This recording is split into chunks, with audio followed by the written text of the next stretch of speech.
divorce.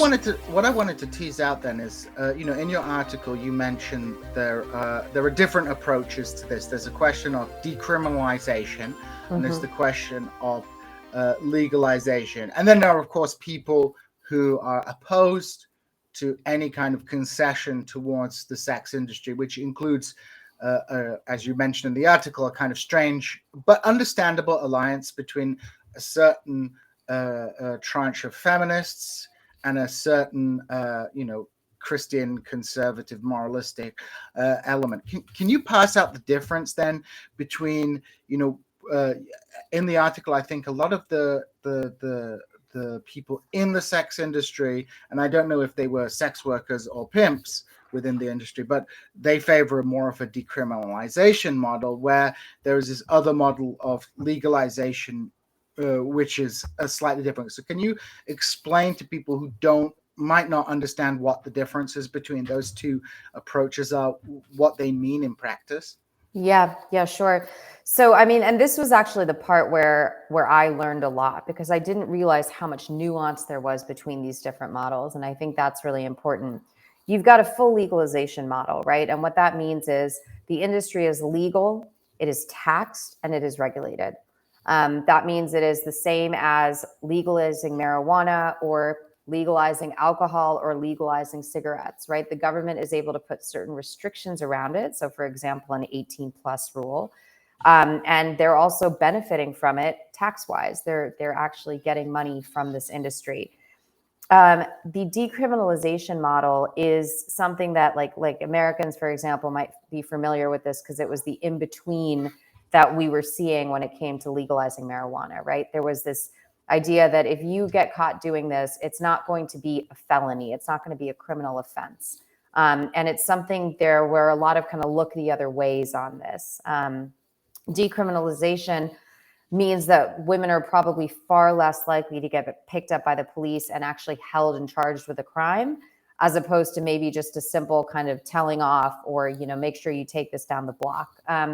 The reason that decriminalization is favored by a lot of sex workers, and this was something that I found really interesting, is they don't necessarily want to be regulated the way that a legalization model would regulate them, right? They don't necessarily want to have specifics about where are you able to work, what zones can you work in, how do you submit and become members of this particular organization that is going to allow you to practice openly, right? There's going to be rules around registration, around where you can work, when you can work, with whom you can work. Do you have to wear contraception? There are all of these different kind of rules that legalization would create. And some of those are barriers to entry for freelance sex workers. So you've got sex workers who might be working through a bar, through a madam or a pimp. Those people are kind of part of almost a bigger organization. They've got backing behind them. They have pooled resources, and they have someone kind of overseeing their welfare, if you will. Whether that's done properly or not is a different story. Decriminalization, if you're a freelance sex worker, so if you go out on the street and you get your business by standing on a street corner and working for yourself, or if you have an online profile and you get your business through TikTok or Facebook, you're basically working alone. And so in order to register, let's say, and pay an annual fee to be a sex worker, which is one of the things that might happen under a legalization model, you're going to have a really high barrier to entry. You may not be able to afford that. You may not be able to afford to pay for an annual license. Decriminalization means you don't have to do any of that stuff, but you're not going to get busted. Criminalization, which is most of the world's model at the moment, is this isn't completely illegal. So it shames the sex workers. Usually it means that the sex workers, not their clients, are the ones who are getting arrested, fined, put into jail, bribed by the police, threatened. And in the cases where they face violence, which is very often, they are not able to go to the police. If some guy, slashes them with a knife or rapes them, they can't go to the police because they're afraid that they're going to get arrested. So that's the third model.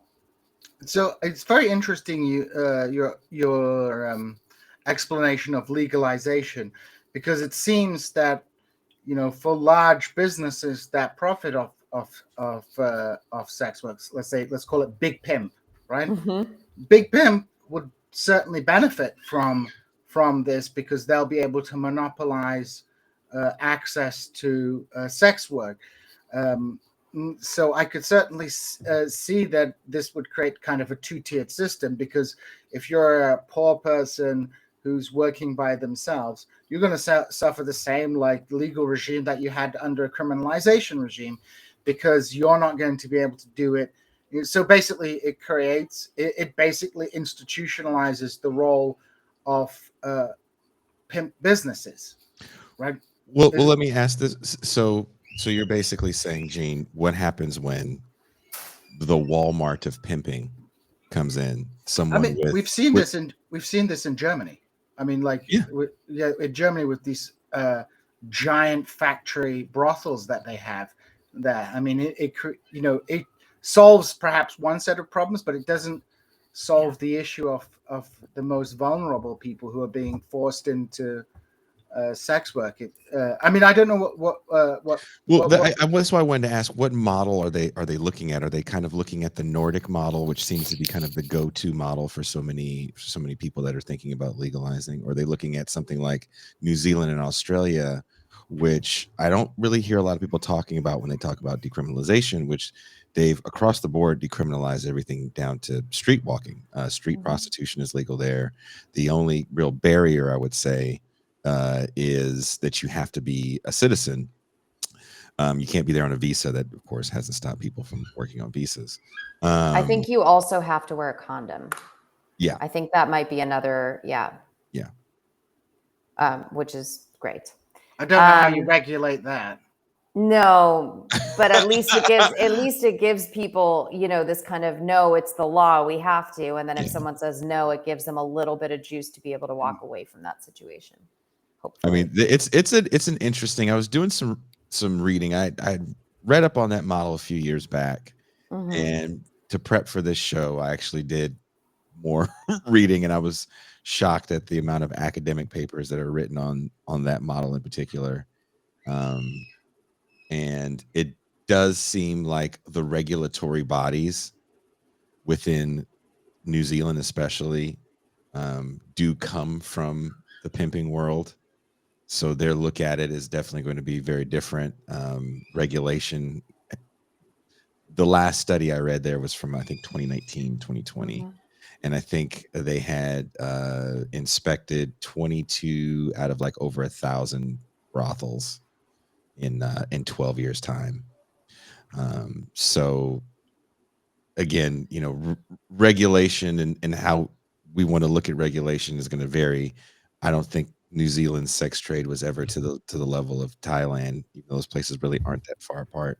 But what I did find was that the majority of the women within the trade were from the Maori ethnic group, which, if you know anything about New Zealand, they're the native people of that area, and there's definitely almost a caste system there when it comes to that. So in Thailand, as far as the women working within the industry, what was kind of the makeup? Was there a class makeup of these women? It was really interesting, actually.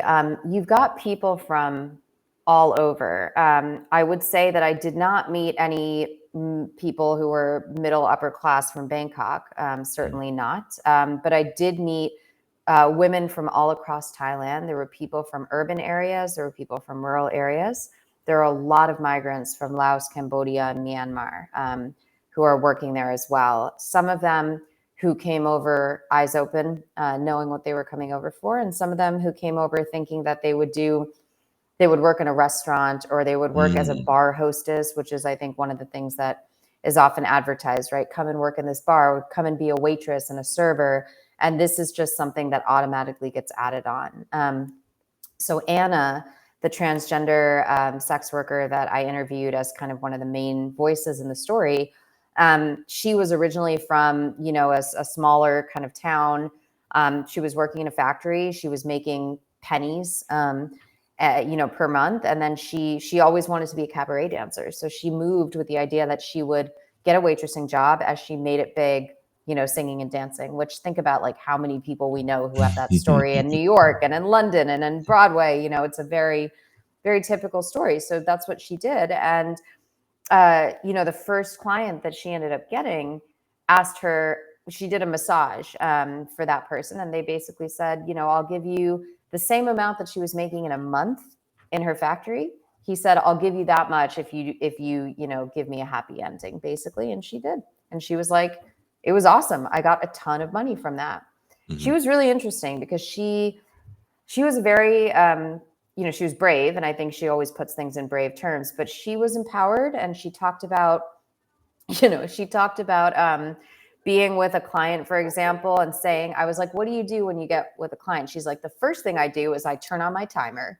Like she was really funny. And like, she's like, even if you want to sit and talk and get to know each other, well, that's your problem because the timer's running. Time is money, So like she really had taken this job and, she was freelance. She had taken this job and she had made it her own. And she felt empowered. She's sending money back to her family every month.